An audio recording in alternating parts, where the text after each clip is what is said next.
It's time for another edition of That Time When. G'day everyone, Matt Miller with you in Studio 4.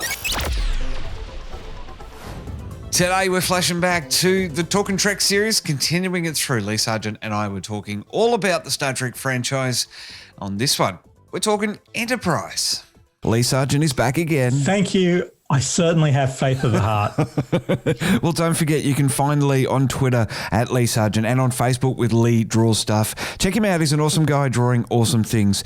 And you can find me on Twitter and Instagram at MirrorMatt86. Hey, Lee, that was a really nice change on the regular hello that you've been throwing at me all month. I said I'd do a different thing this week. So if you were listening last week, I promised I wouldn't just thank him for being here, but I thought it would be appropriate this week to declare my faith of the heart. It's been a long road. Which I have. It has been a long road. Getting from there to here.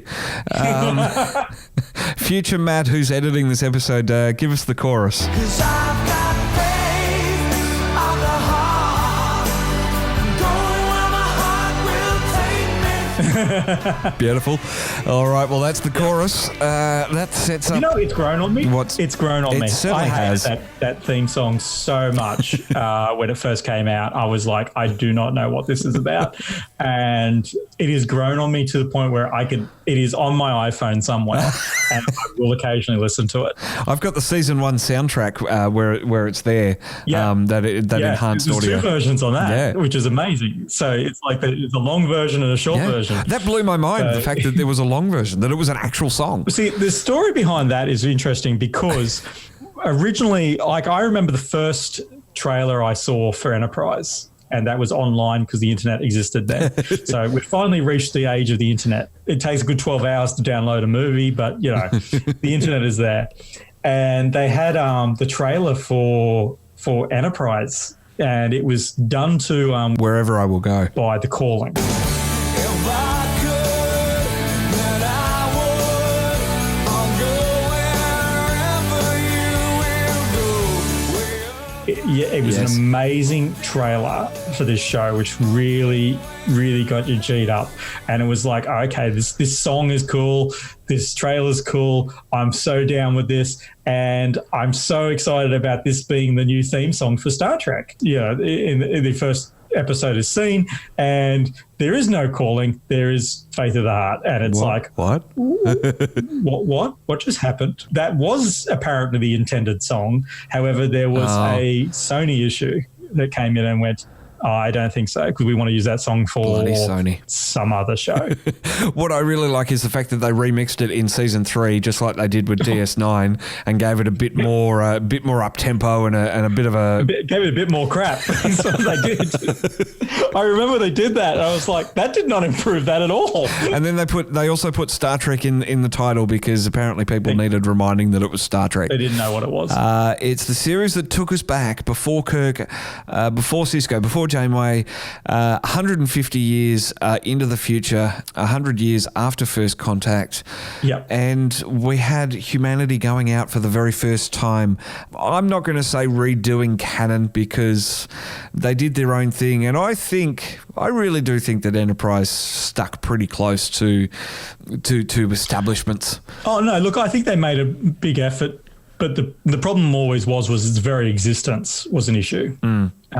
It wasn't, we hadn't seen the NX-01. We had it very clearly established in Star Trek, the motion picture, the lineage of Enterprise vessels. And the NX-01 was not there. Had they done the design that they had actually on the screen in the motion picture, that would have been canon.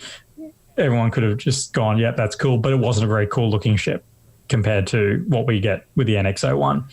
So yeah, once you got over that issue of the NX-01 having to be jammed into the continuity, they really did try not to upset the apple cart. Like the Xindi War, we didn't really know anything about that, so that's fine. And we didn't know anything about Xindi.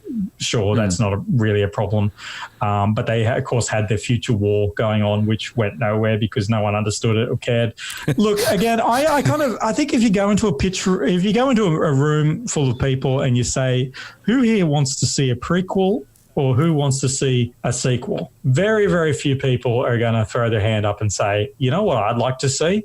I'd like to see what happened before this rather than I'd like to see what happened afterwards. Very few people are interested in prequels. I don't know where this perceived issue of prequels are a good thing came from. But I know what it is. It's a business thing. And we don't want to pay the actors that we've been paying. You know, we don't want Michael Dorn to come back into another series. He could have been an ancestor. Yeah, well, that's true. Actually, he wasn't quick enough for that one.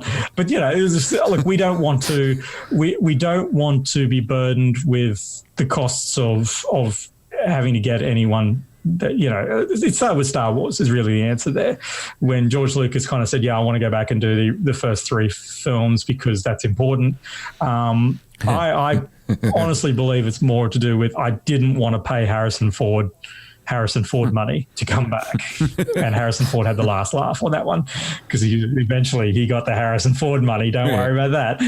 So I just prequels are always going to be a problem anyway, and no one had asked for a prequel and no one was interested in seeing before Kirk and Spock.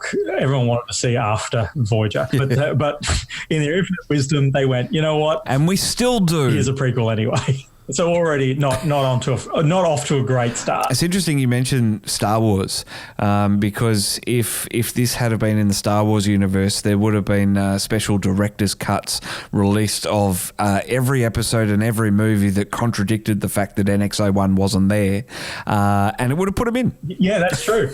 Yeah, a re-edit of the there would have been a re-edit of the motion picture with the NX-01 there. Yep. Yeah, no, 100%.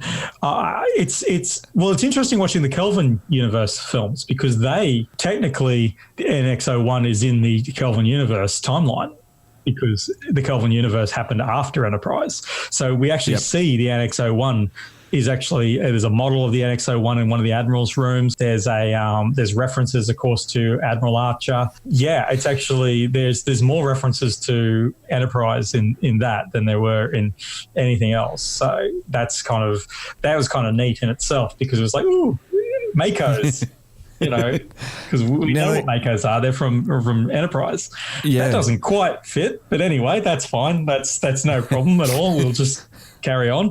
And the Warp 4 ship doesn't quite fit. The Franklin should have been a Warp 6 or 7 ship, but that's fine. We're not going to argue it too much. Well, that's Lee Sargent and I discussing Enterprise, another one of those awesome Star Trek live-action spin-offs. So many in production right now, which is absolutely incredible. And coming up in the weeks ahead, we've got the movies, we've got short treks, we've got Lower Decks, and we've got Picard with special guest Larry Nemechek.